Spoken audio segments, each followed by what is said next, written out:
chỉ bảy cái bu cái chữ với na hiền cần xia đang in Harhna Thlenni Inkhawm mang đồ na ni a chu chu pathian chỉ bảy bu na rem cha ngạ kini Kohhran point kan an mang đồ na ni a kum danga heng hun te hi mumal takin kan lo mang thei lo ani mai theya amaro chu kan sinot hian kum sang ka jakwa somriat le pakhat in khom puya khan e kan Harhna Thlenni hi Kohhran hun poimo a mang ve to turin rel trana akum leate rel chunjom chole in sang ka jakwa somriat le palia Harhna Thlen cham hi Kohhran hote ni poimo a ngai man alo ni chho to a Harhna Mizorama alo thlen masak ber kumsang khat zakwa le paruk April nili kha kan rama Harhna Thlen masak ber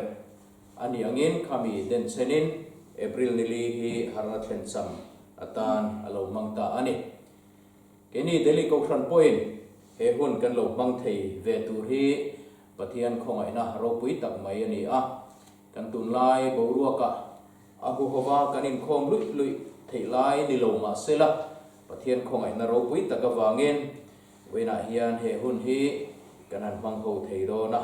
pathian he na lom thu isoi mot molang u pathian chibai ibu kang u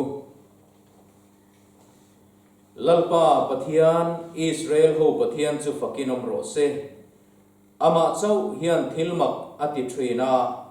amingro pui takhi kumkhua in fakin ombok sela leipum pui po he aro pui na a ti kha in omro se pathian thu thiang hlim lo ngai thaliang u sam somriat le pangana chang ru ga tangin nangma chuan imi te an hlim theinan minti har le don lom ne olalpa ingil ne na chu min bu tir la ichang dam na chu min pe bokang che lalpana thu kan chiarte kan zatan mal som ro se amen pathian ne na itong try u olalpa chungnung ber kan pathian lu tak voina hian Mizoram Presbyterian Kohhran tena Kohhran nipoi moa kan lo man thin Harhna Thlen cham hun lo mom tak mai bang ve theya Delhi ai Kohhran ho temin shroina ro pui taka wangin kan lom em alom thu kan hrila che lalpa kan hun mandan ero chu ahu hova Kohhran ho te biak buk lama kanin khom thei lo awangin tuna hian lalpa khovel finna media lamte mangtangkain chemical tlang hian Kohhran ho ten nangma kan pol don che ani a lalpa nang chu engkim ti thei pathiani mi te trong trai na chang tura engtiglai po kan lama beng do train imingami pani pathum chau po anin khom na muna chon telzel tura ithu soitu inia wangin voina hen Kohhran ho te zinga itelani ti kan thria kan thamuanga lom thu kan hril che ne lalpa heni den chen hian khongai takin Kohhran ho te tharawin min khoi thar theu la kemanin chunga lalpa he hun kan man lai nge po hian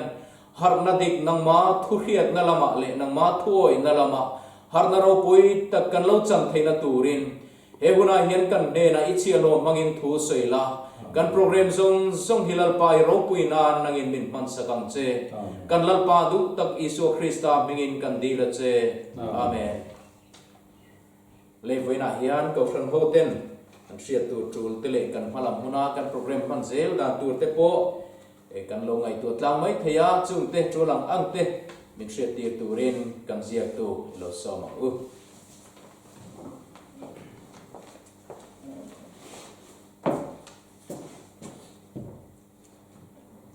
Kohhran ho te zawain kan pa Isu Krista mingin chi bai ule he kan sia dangin lockdown awangin Kohhranina tun thla ni poimo hun poimo tak tak kan nei te biak buk lama ahovin kan mang thei don lova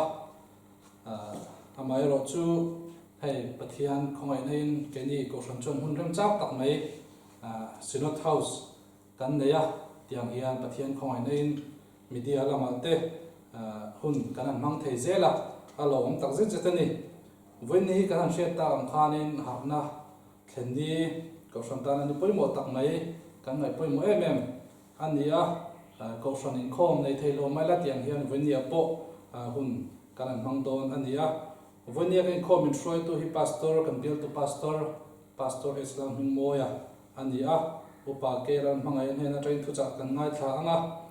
tin naktu hi tum kaw ni ania hi po hi ro man te om sa ma selangin media lama hian hun kan mang le angai dona naktu Kohhran Inkhawm hi pastor Islam hing moya min kai shroyanga thusil tu param chul lova ani anga tin kan ti chuathin a hi la salo te kan lo ong palta ken DMPC media ti channel a khan heng kan Kohhran program te hi kan ti chuak thina nia Kohhran Inkhawm ni ang hun pa ngai dan nga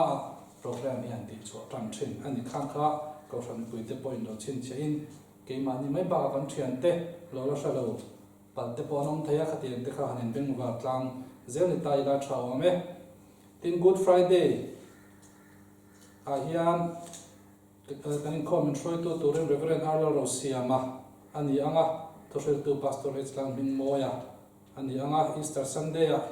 Reverend Arlo Rosiama hena tangin thucha kan nga thathum don ni tiang chuan tum tha a Kohhran hun poi mo te media lama hian lo ngai changin lo zomin maniom hum thewa Inkhawm na te lo manga pathian thucha te lo ngai thatwe thin turin Kohhran bi puite po kanin chanon lea in heng program kanan ruam han chote po hi tuang taka kan chal pui the nan te po Kohhran hote than ngai taka tong try turin kanan song ani e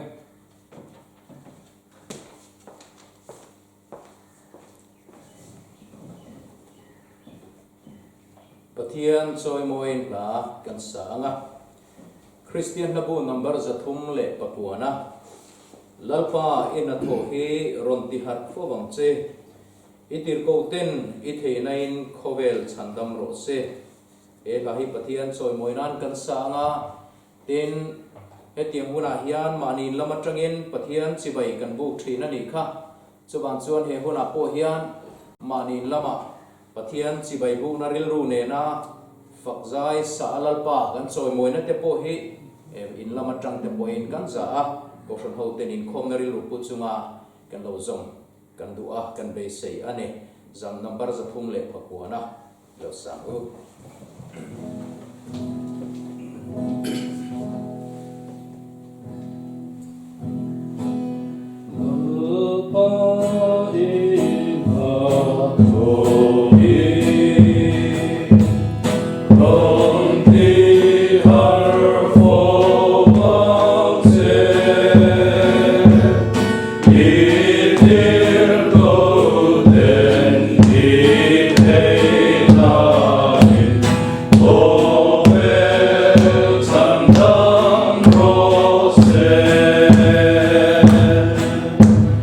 He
le pathian thu cha kan ngai thatonga kan thu hril tu lo som u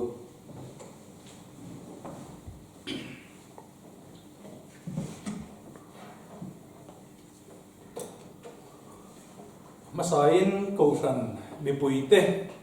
kan lalpa Isu Krista mengin sibai kabuk cewa e voina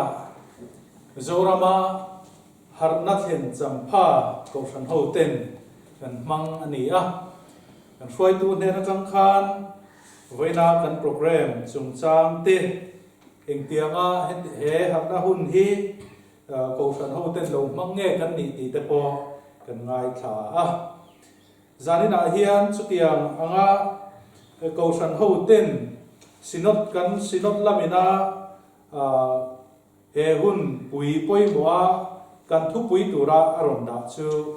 hau lalpa ne na ikirang u ti ani a chiar tura ron da hi Hosea bungru chang khatatanga chang thum ani a he hi kan chiaranga tin hei ba ko hi han chiar chua du te kan neya kan chiar chunjom don nia in lama Bible te kan ken chu kan ni chuan kan theiang angin lo en ni la Hosea bungru chang khatatanga chang thum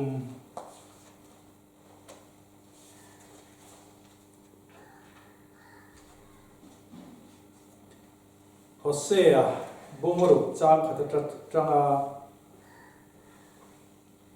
chang thum ilawai thang u hau lalpa ne nei kirang u min lo posom to na a min tidam le don si a min lo vo to na a min tuam le don si a ni hi china min tinunga ni thum nia min kai thowanga ama kan oma lalpa sia na chu ium ze langu khai isria ngu zing anga khe lovin a thok chua ngei thin ani kan ne na ruwa angin ruwa na nung leiti hu tu ang main alo thengang tin Bible chang dang han chiar le ila kan thupui ne na han soizom turata na kan than Isaiah bung songa panga chang rukle chang sari Isaiah le kabu bung songa panga chang rukle chang sari ilongai thaliang u muala umla hian lalpa chuzong ula anai lai hian ko u misuak sual chuan aumdan chuban san sela mi fellow chuan ngai tua te chu ban san bokrok se lalpa ne ra kir le ro se ti chuan anin alo khomaya kan pathian ne ra kir le ro se anin angai dam na sakhop don si a tin Isaiah le khabu ve bung khat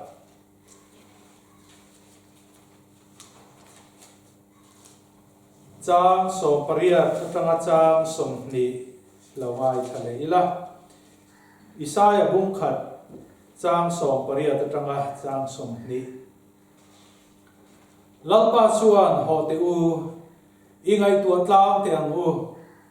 in sual te chu sen larangin om to ma sela vurangin avara sen dubangin sen to ma sela beram mulangin omang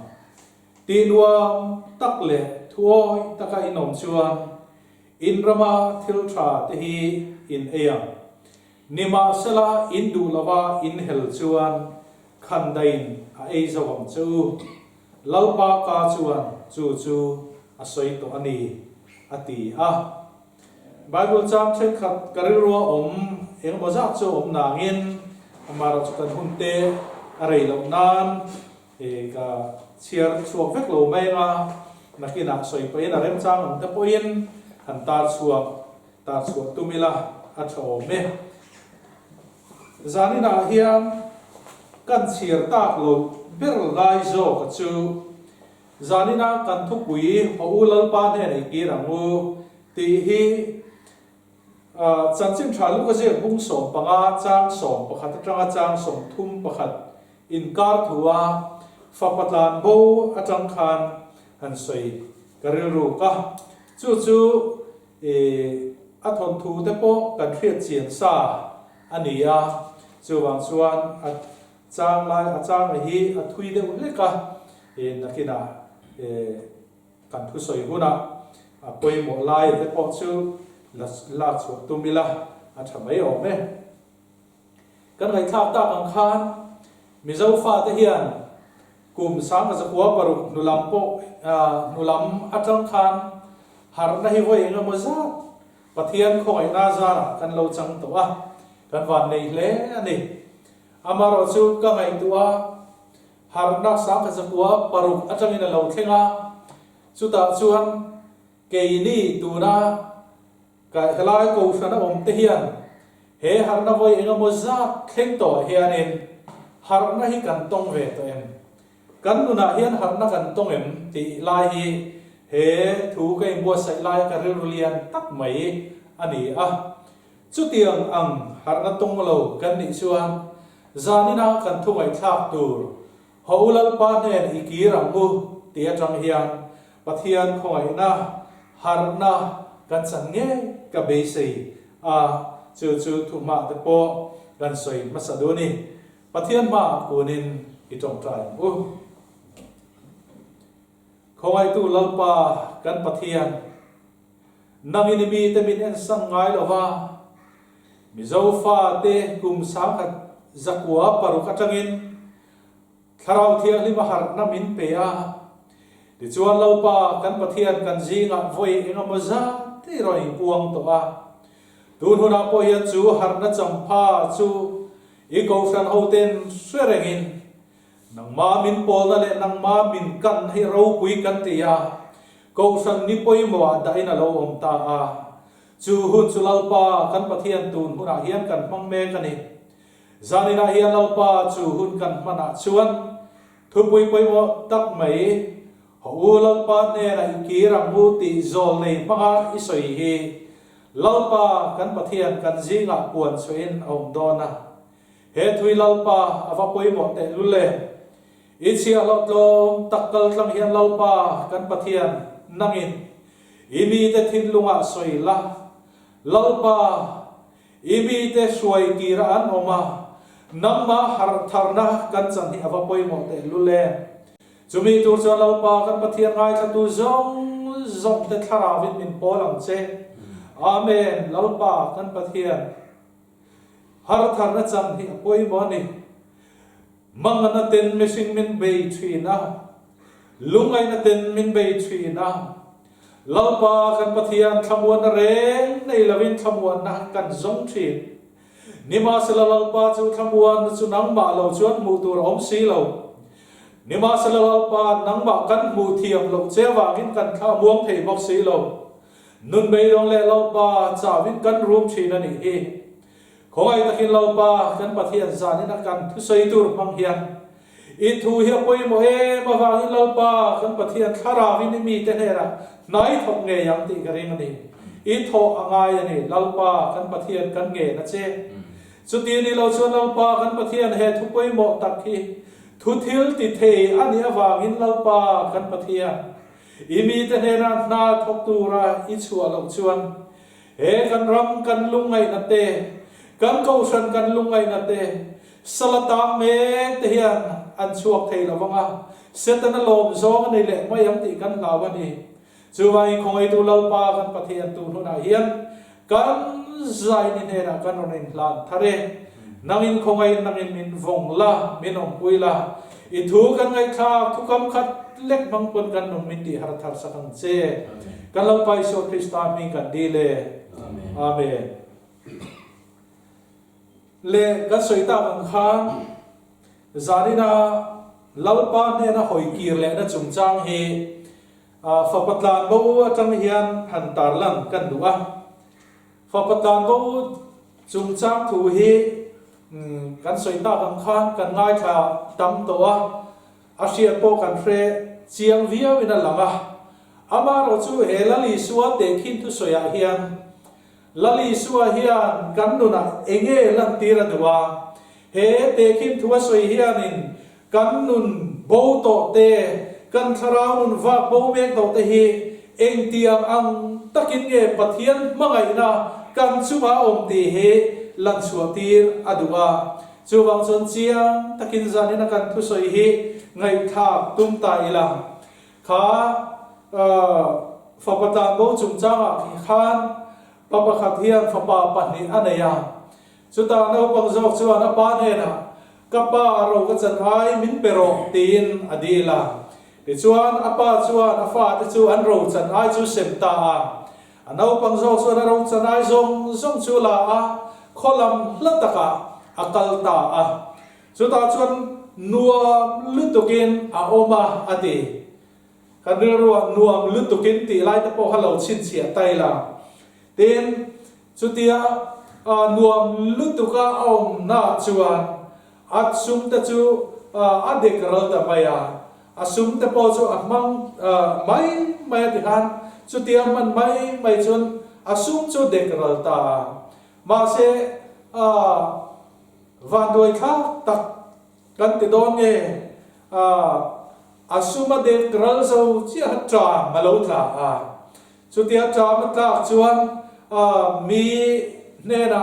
in lo na zong in avak wal vel te ponia chu ta mi pakhat chuan in avok cho vok en kol tu rin alo chor ni te poi la ma se vok en kol tu ra chor chung khan tu mai ei tu ran pelova ti kan ho tra ma tla ti te po kha lo chin chia tai la tu mai nei tu ran pelo ti lai te po kha lo chin chia tai la zanina hian kan thu pui hi chen lom thuma kan thu pui jak tu hian aron thena ama sabera chuan lalpa ne na kirle trul na chan ti ani a chuda chuan lalpa ne na kirle trul na chan ti hi ka thin lung he thu pui thena po hian khoi zual tu ani a lalpa ne na trul le chan le eng tin nge lalpa ne na chun kan kirle ang ti lai he kan mutan lai ni te pon kan ria a pathian mal som na changin kha fapatan bo po han apa ang chu ma om lai khan pathian mal som na tam tak achang ni apa mal som na tam tak kha changa ro chan ai la chua tur te po ne nom chen pui tham tur te po ne ke ni te po hi ti ro pathian mal som na kan lo chang to a pathian mangai na kan lo set to a pathian mal som na tam tak kan dong kan nun khuwa tin wam turin chung mal som na te po chu pathian in kan ne na alo then tir to a mira thei te ta po in lei rual rem kan ra thei na turin he pathian khoi nei kan chu ma lo lang to a zak ngoi le kun ngoi om tur te po kha chu pathian khoi na chuan ruwa lei rual rem min ra tira tin nan na wa kun ngoi tur te po khan lalpa mangai na wangin avuak na vual te ti damin in om ta ti awang chu dam na ke ma ni lo then to wang chuan lalpa mangai na ro pui tak kan lo cham to thin ma se chu ti lai ta ka chuan chu mangai na mal som na tam tak kan chan chu mi tam tak hian suala kan lu pui fo mai thin chung mal som na kan don te chuan mission chapo na te suai lu ta duam zel zok na te min suai lu ta nom chen chang na ril ru te min pek tira chu awang chuan ke mani kan ra thei le kan lung ngai lai le mangan na kan to lai a lalpa te kan ko thin kha mal so na kan dom ta kha chuan lalpa te ko reng ngai ta lo den kan sia a pathian ne na train kan la seta chu pathian ne na tanga mal so na kan dom thin le kan be sei thin te po chu alo tlem tial la lalpa kan ko tlem tial la lalpa ne kan in pol na lo tlem tial la chu kan duam na lam tle kan rualo na lam te chu lo lian tual thunga chung chuan min thuai mo thin ani chuwang chuan nuam ta ka khosak kan du na te ro puyalan chu kan du na te midang ai chung chuang zok ne lan chu kan du na te hian pathian ne na ta kan nun ala sang fo thin voina hian u nau te u chu tiang ang din muna chuan ding kan homen in ngai to chiang angu pathian mangai na kan sia to tiro mal som na tam tak kan dong to tiro nima selal he mal som na wang hian lalpa hi kan au khat pha ve lalpa tiam mangang le chop chunga kan au thin kha tura chuan lalpa kan au te po hi kan thin lung chu ril te po hian au thei lovin kan in ve thin em in ngai to chiang te mu kan ri ro hen alien bero kan ri ro hen nge kan eng hel bero ti te hi kan zani na hian kan in ngai to chian awanga ye chung mal som ta te wang chuan pathian ai minom tlei tu thil tam tak kan nu na lo pianga tiro tu huna ta po hian ei media mangin pathian tu cha Kohhran Inkhawm te kan han kal pui ta hei hi chu ro pui e alo mo me kan ma son na hi lo mo me amara chu kan ma son na kan man thiam lo wanga kan mobile phone ringot poina kan nun pathian ne kan in kar ati chia zia hi zani na he kan ngai tua ngai lalpa ne kan in pol na tur le lalpa ne kan in biak po na tur he kan mobile phone ringot poina ati chia zia te lalpa minau tlen tir zia te kan ngai tua ngai kan TV te kan computer te kan thil nei chi sang kan set sang te hian lalpa min pol tlen tir zia hi kan ngai tua ngai zani na hian chu ama sa in eng din budang e ka din ti hi ingai tua te chu tiang chon fa patlan bo po chu nuam takina ko sa anei che na nuam ati nima sela an doctor ahun ton lo khen chu ge kan ti kan soi kha tra ma lo khen klat mai ni ro pui ne kan im sia nuam ti takalal pa tel lo om thei ne kan im sia kuna kan im sia tian kan ma ba chu tra ma ni chu tra chu kan ma ba ka ni te hi zani na hian kan fiat chen ka du u nau tu ithil nei ya set stewa khan ilom chin ter u lungoi na poi nei chin ter u ithian te nei lawi nei te han lo mo mi ti ter u kan han in khom te po hi mo kor thar te kan han nei thom no thar kan han nei te phei chuanin nuam kan ti in khom te po kan sak deu mai thei chu ti lai kan sak ber chu enge kan vai in khoma lalpa ne na in pol na kan nei ai ma kha kan sa hi chu kan thin lung ti lom thin tu hi chu i kor thar chu avan nal em ti hi kan lim ho pui ni fo mai i puan thar ha van nal em ti ha kan lim ho pui ni tlat kan thu soi tui pathian mai na ro pui soi kan thin lung alom na ai chuan chung ho te chu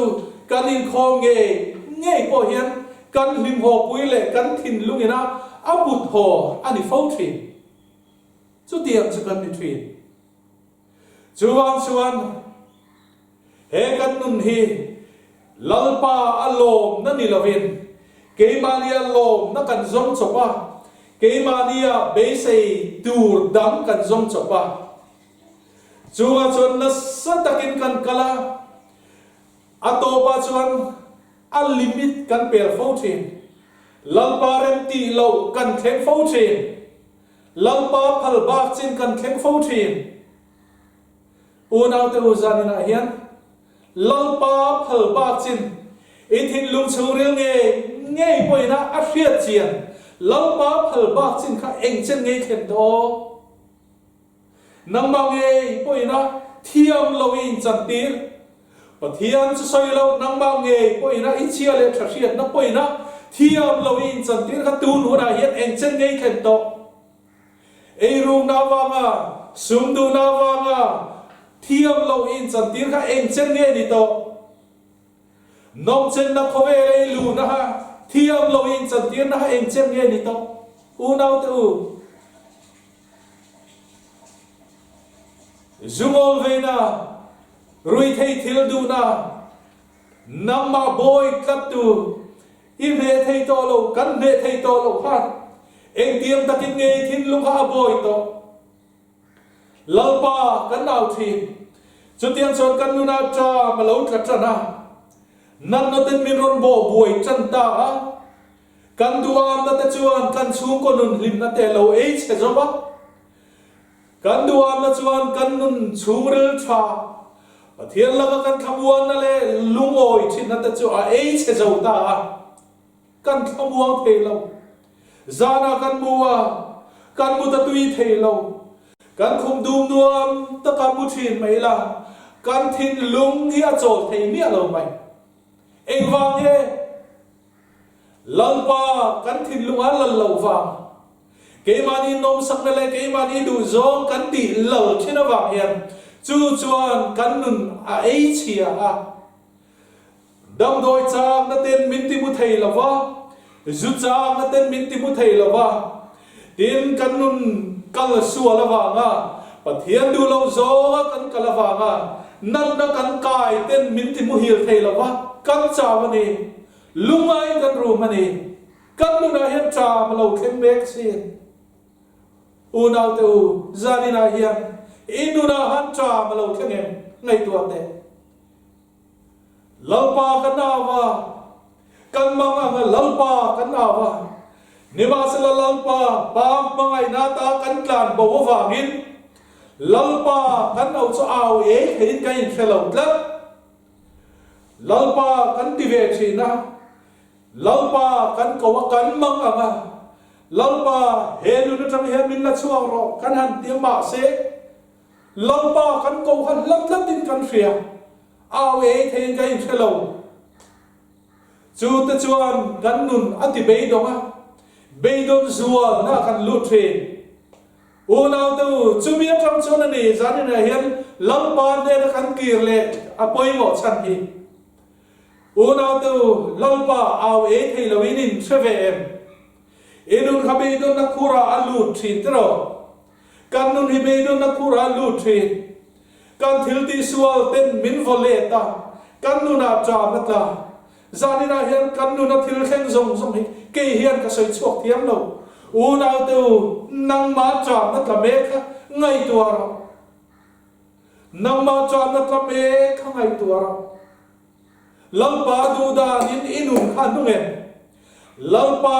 pol thein inun kha ome lalpa mal som na dong le tlakin lalpa chan na dong le tlakin lalpa ram lo kheng le turin inun na kha a ome kan ngai tu na kan thin lung hi chu tiang chu na ome i ngai tu chiam te bu u nau tu eng din mu na nge tu na hen din chu tiang chon kan nu na cha alo ka lalpa kan ko nimasala lai kan phasi awe thein kan phasi lo ngoi tlatin kan phia lalpa ka ti dik lo ani kan ti ma se emo cham bi chuan tun ma sual sim na thin lung kan nei am tak tak thin lung te ha kan pu tak tak lo ten kan in phia chu tiang chu alo khem thir ani o sualin min chen chil tak tak chuan sim na thin lung kan pu ta po he pon lang ria shit na alo khem tlat mai ni mak deu mai ni chung ta cho eng wa ge kan ti chuan lalpa du zo kan phia a lalpa du lo zo po kan phia a lalpa du lo zo kan nu nei mo chen kan local pui to wangin chung sual da chon kan nun hi ahlia khu tlap thina lalpa ne re in sira lalpa lam kan hoi te po hian lalpa ne re in tulu tak tak lo in fian na kan nei fo thin lalpa du lo zo kan nu na thil lom tlap thi chung chuan min chen chil tlata wang hian lalpa ne na kan in pol na hi atak ram a thleng thei lo fo thin ani chu lai tak chu tu na ka soi tur lai tak hi poi mo lai tak chu ni u nau tu fa patlan bo po kha lungai na ruama khan thu mai lovin kha lungai na ei tur nei lo tra ta ruama khan thu mai lovin ai ngai tu chuak ta tin nghe thì khá cả thâu vanga cả ba nè na cả tiền anh nè na chuan cả ba nè na chuan cả ba và mi chuan lên nang ma mít muin thil cái sual lên if ba vuat la cái nít lâu ine na in lo fa pakatangin misiya barong katiyang atia angay tuwa na ka at sa pomia tolo apa hatso ala siya ma se fa pa vuat ka anilo ti ay siya fa pa mingput angam tolo fa pa mingput angam tolo may nilavin anere in lo fa pakatas siam ve abese patsawan ta chuan cái đi po hi kan ngai tua tur poimo tap mai chu ke maria sual min wai bet tlap tu te hi kal san tho san ban san apoimo ni hose bunga chang lia chuan eng tin nge azia kha an pathian lama hoi kir turin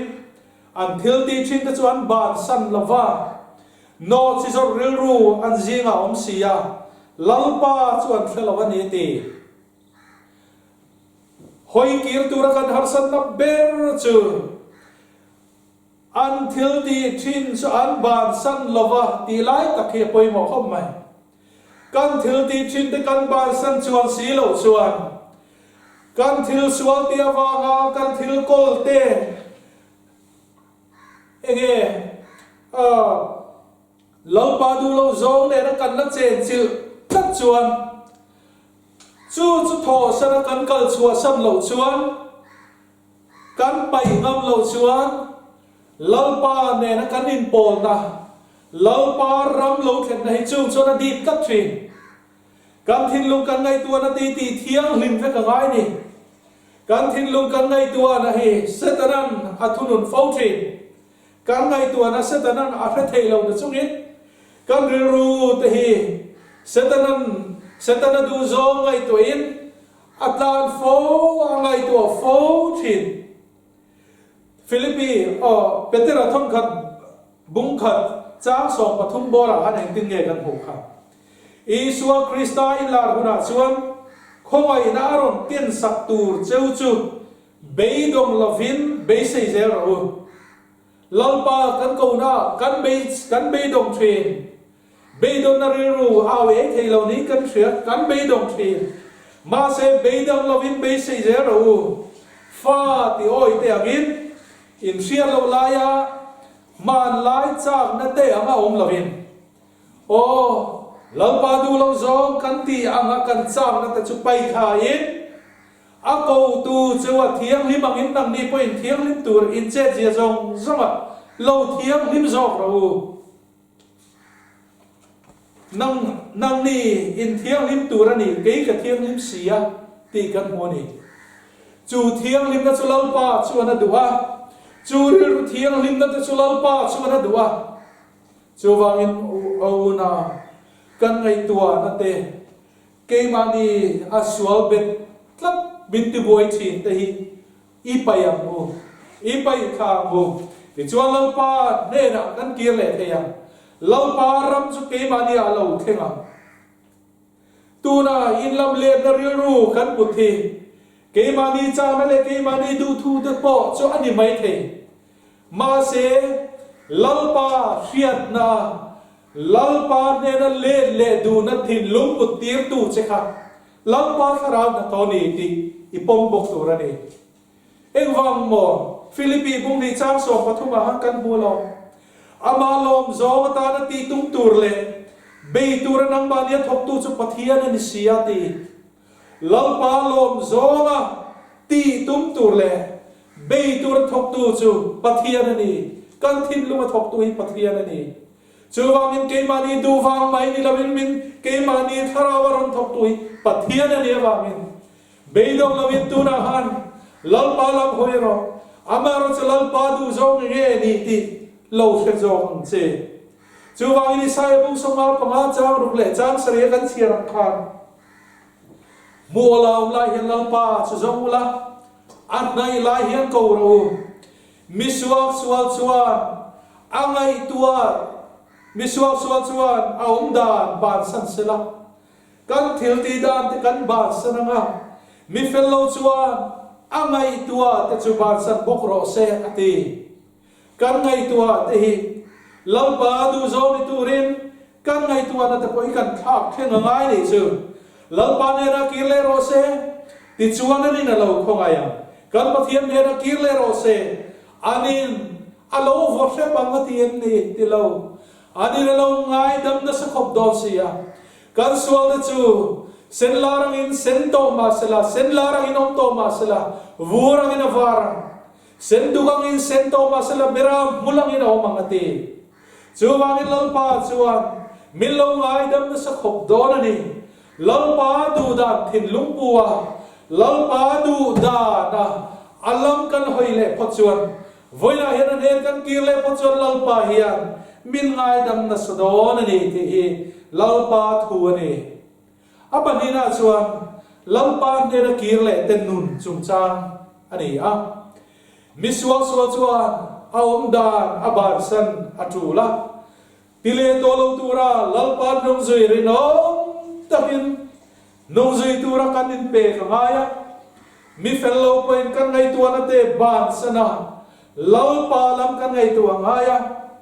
chuminwa chuan ti nuam tak le thoi tak kan nom hi apoi mo lalpa du dana lalpa ithuang zel biro se ti kan luna alo thena ngai a lalpan lam ro ati pon lam mai tu adik tak chuanin khovel thila chuanin trian tenen kan lom zong a kan bial nu tenen kan bial pa tenen khoimo partia chuan mong han soi mai chu har sa kan ti bial lo nima sa lalpa ro pui pathian choi moya faktur chuan ban phar hi har sa e masin kan ban phar theilo chan tai thil dang ani lo ke mania zakkep thilom wa mai ani chu chuan ban hi ti phar theilo wa tu mai zeilo min ti am ti kan lawa tu mai na ni so phar ve ri ko chu tiang chu ni si ati kan lawa lalpa ta na kan surrender to lo wa le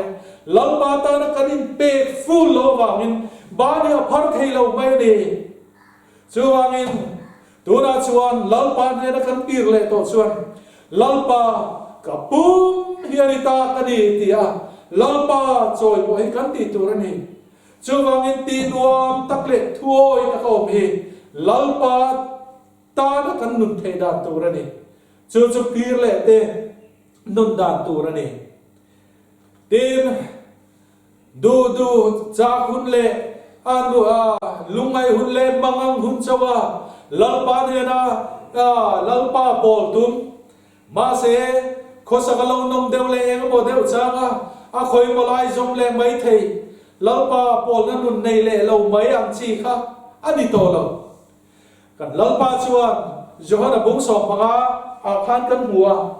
ke ma om reng ro ke po nang ba ni a ko om reng ang ti ke ma om reng ro u ti hi kan om reng thin lo chuan chuan lalpa po ke ma ni a om reng thin lo ani pen chu grave ria om reng lo chuan amai na ra thei lawang bokin nang ni po ke ma in om reng lo chuan in ra thei lawang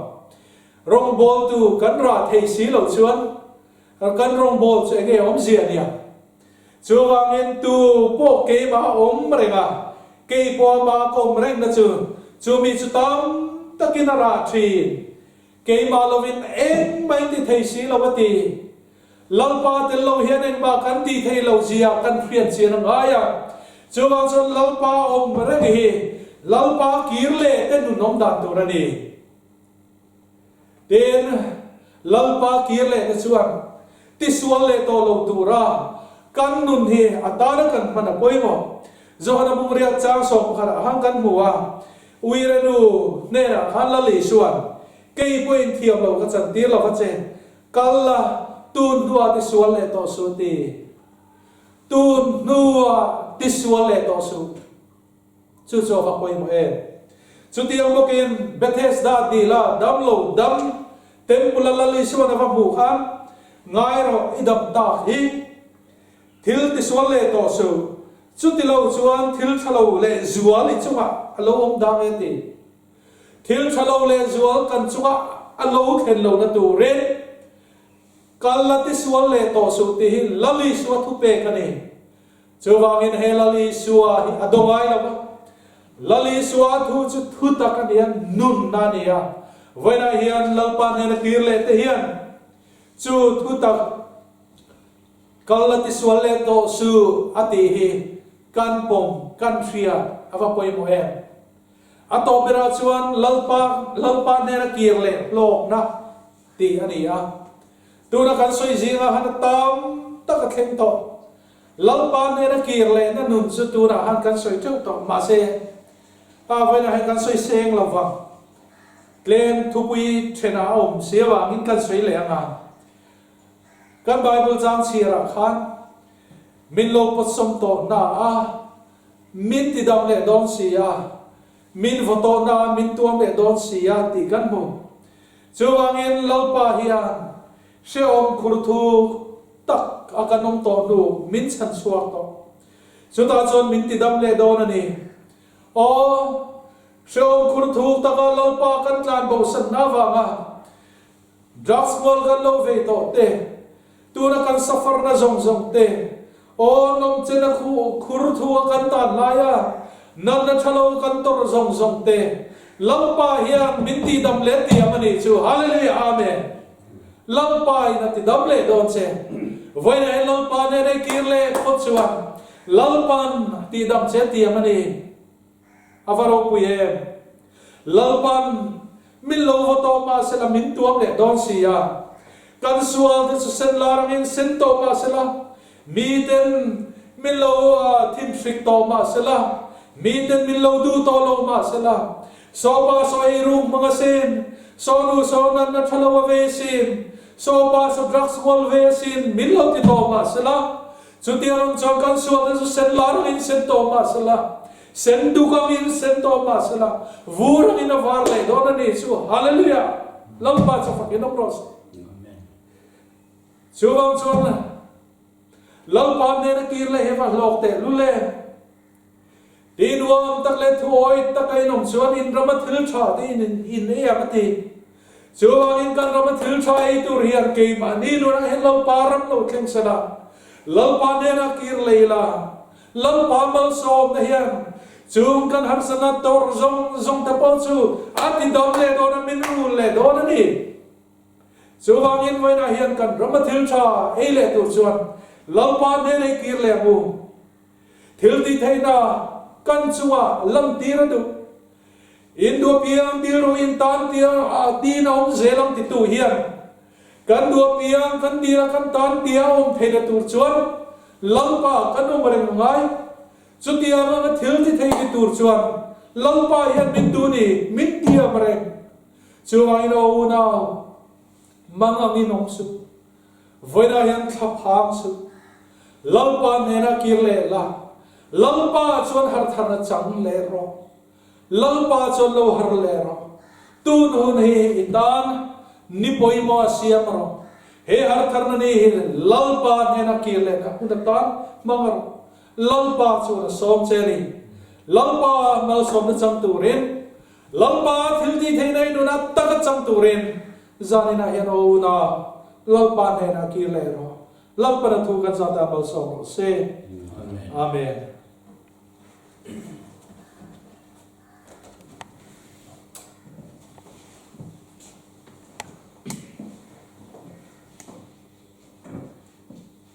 thiên thức giả rô quý tầm mấy kan ngai tha hello om Kohhran hote kan van ni le ani pathian choi moi na kan sanga Christian labu number za thum le som sari le pariat na ka thowanga ka pa ne na ka kal te ang ka ma chung ku yang in azi mangai tu dang ka mulawa khove la hian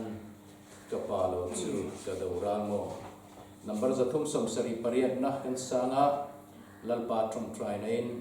kan trong trai anga kan in ko tin do nia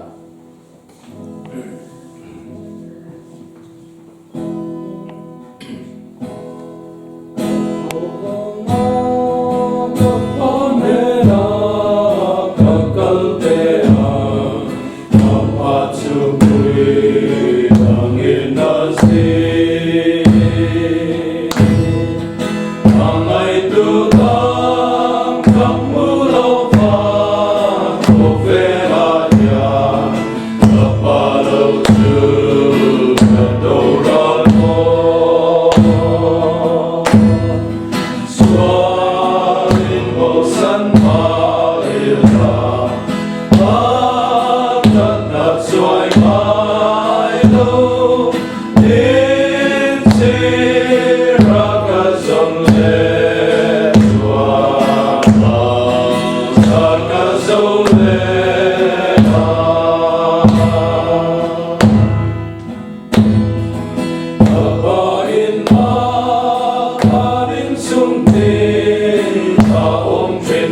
kan chunga thil sual tu te kan ngai lamangin